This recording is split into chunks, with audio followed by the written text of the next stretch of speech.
Presque un mois après l'incendie de l'usine Lubrizol à Rouen, le PDG de l'entreprise doit répondre aux questions de la commission d'enquête du Sénat cet après-midi. Il sera auditionné à partir de 15h30.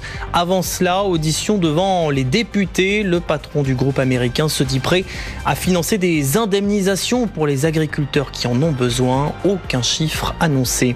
Les agriculteurs qui manifestent depuis ce matin, des opérations escargots sur plusieurs autoroutes, des rassemblements devant les préfectures. Ils dénoncent l'agribashing, la stigmatisation dont ils s'estiment victimes. Un homme activement recherché en Gironde, soupçonné d'avoir poignardé mortellement son ex-compagne à Bordeaux. Retrouvée morte hier, c'est la 124e femme tuée par son conjoint ou son ex depuis le début de l'année selon un collectif féministe. Franceinfo.fr publie aujourd'hui une tribune signée par 150 personnalités. Josiane Balasco, Muriel Robin ou encore Annie Ernaux. Elles réclament plus de moyens pour lutter contre les violences conjugales.